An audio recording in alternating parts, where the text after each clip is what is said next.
Nosso evangelho de hoje é Mateus 6, de 7 a 15.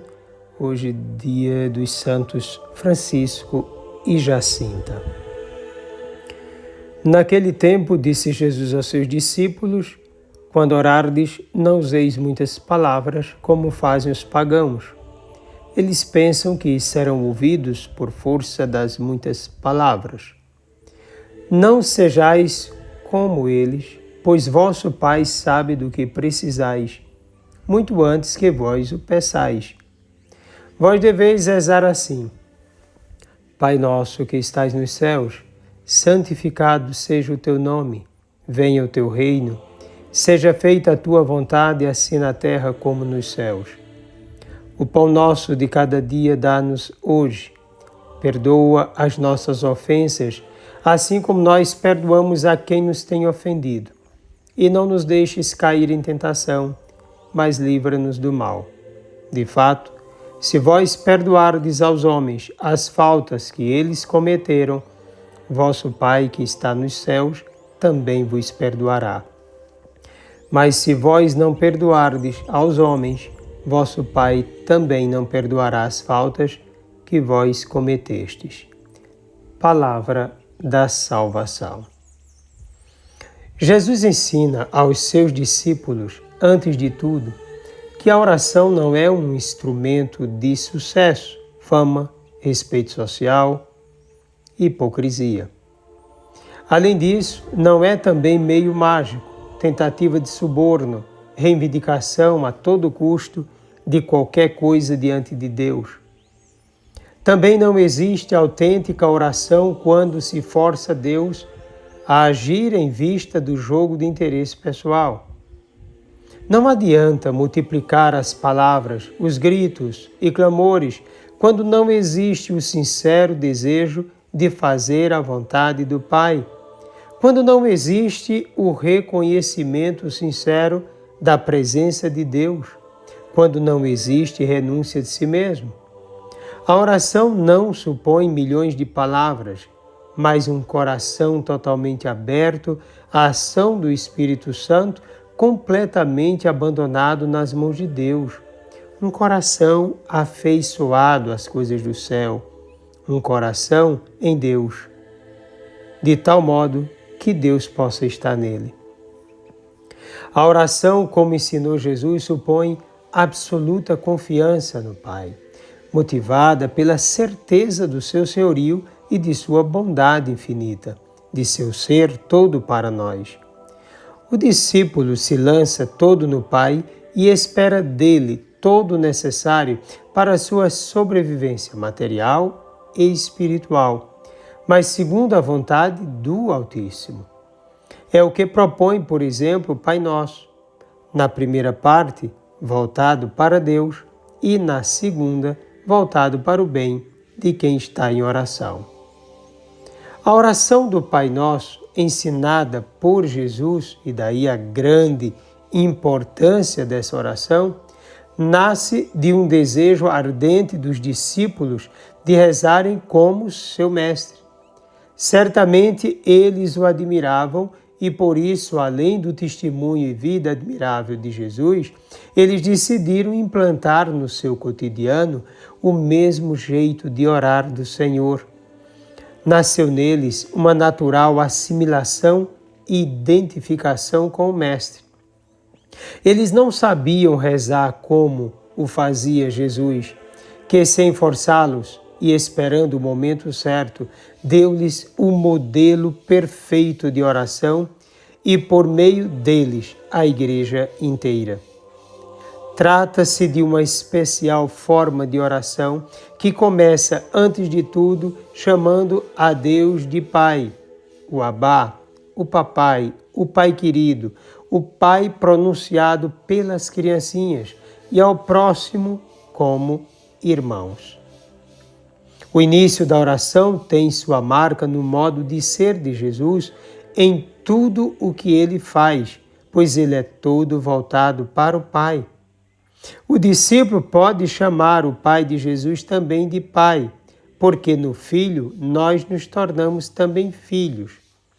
Toda a oração da Igreja é um pros ton theon, isto é, um voltar-se totalmente para o Pai por meio de Jesus Cristo no Espírito Santo. Ser todo para o Pai significa, antes de qualquer coisa, permitir que o nome do Senhor seja santificado na sua vida. Em si mesmo, o nome de Deus já é santo, mas não em nós. Por isso, o pedido para que nós sejamos capazes de manifestá-lo conforme sua realidade mesma. Que seu reino seja a finalidade do seu viver e o ambiente de nossa existência, e sua vontade seja absoluta no cotidiano de sua vida. De fato, a vontade de Deus é determinante para uma vida de intimidade com Ele e com os irmãos. Ela traz consigo a elevação da pessoa, consciência de uma vida livre, serva e dedicada à salvação. A vontade de Deus é salvação para quem a cumpre. Então, primeiro, chamar a Deus de Pai, entendendo esse Pai como Pai meu enquanto Pai de todos. Então, somos uma fraternidade. Esse Pai nosso, que é santo em si mesmo, seu nome é santo em si mesmo, santifica-o também nós, quando nós nos abrimos a Ele. Santificado seja o vosso nome em nós, como diz Santo Agostinho. Que a vontade dele seja feita em nós. É quando vamos poder participar, por exemplo, das bem-aventuranças, principalmente aquela que nos diz os puros de coração. Puro de coração é o que faz a vontade de Deus. E que essa vontade seja feita aqui como é feita no céu. Quer dizer, ter uma plenitude de cumprimento dessa vontade aqui.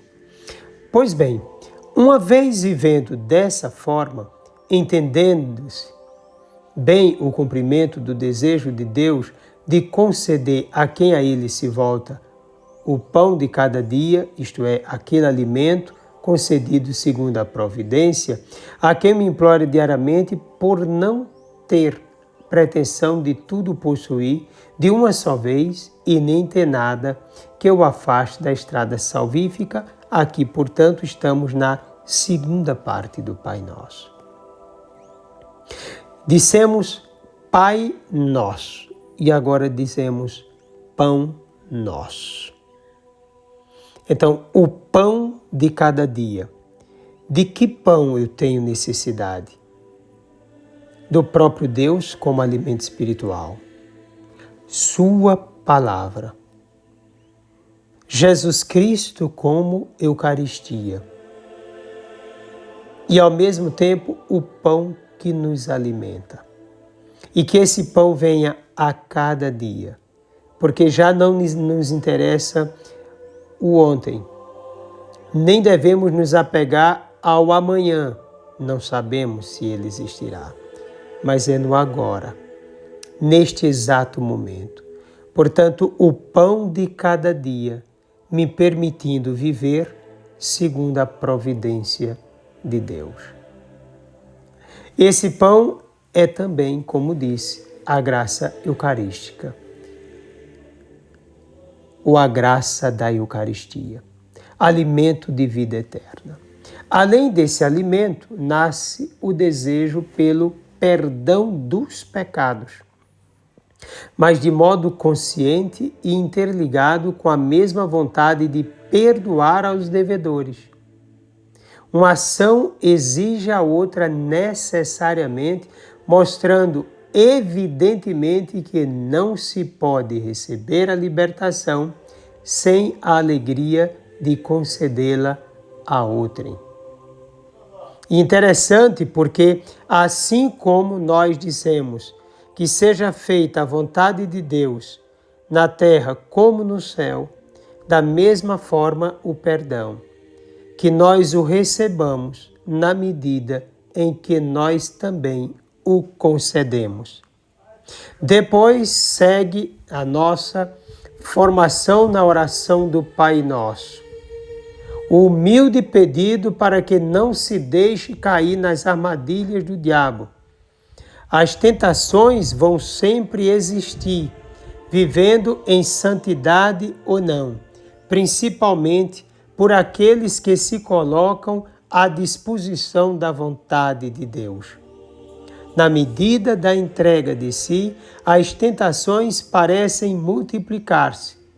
A questão é que a mente de quem é consagrado percebe mais facilmente onde age o inimigo da salvação. Detalhe: Deus não elimina a tentação, porque se trata de uma forma de purificação de quem dele se aproxima, mas livra da queda se a ele volta-se confiantemente. O mal não é um querer de Deus, que, sendo por natureza amor, ama incondicionalmente e age segundo sua natureza. Importante, não é, pensar bem nesse detalhe. E a gente diz o tempo todo, não é? Livrai-nos, Senhor, não permitais que caiamos em tentação. E nosso Senhor vai nos ajudar sim, mas vai nos lançar no fogo. Prova o ouro no fogo. Então, se queremos ser esses seres transformados, configurados a Deus, então vamos passar pelo fogo também. O cadinho da tentação, da provação. Agora, por último, a gente diz, livrai-nos do maligno, não é? Com suas armadilhas, ilusões, ferocidade. Podemos ser livres, já vencedores em Cristo, tanto porque Cristo passou pelo deserto e o venceu, quanto pela cruz. Cristo já eliminou o inimigo, né, no sentido de já o venceu completamente. Então somos vencedores em Cristo. Confiando e nos abrindo verdadeiramente, nós vamos ser vencedores. Então, a título de resumo, quando a gente fala o Pai Nosso, na primeira parte, então fazemos referência ao que pertence a Deus. É o Pai Nosso, que seja feita a vontade dEle, que o seu nome seja santo, que seja feita a sua vontade. Depois a gente pede o pão, o perdão, a possibilidade de não cair, né? A força para não cair em tentação e a defesa com relação ao maligno. Segundo Santo Agostinho, o Pai Nosso está o resumo de toda a Sagrada Escritura e é o resumo para a nossa vida. São Cipriano vai nos dizer que essa é a oração máxima para nós, ensinada pelo próprio Cristo. É uma oração divina. Cristo nos ensinou, Cristo viveu essa realidade, não de pedir perdão por Ele, não é? Mas de ser perdão para nós. E exigiu para nós no sentido de colocar essa oração como modelo para todos os seus seguidores.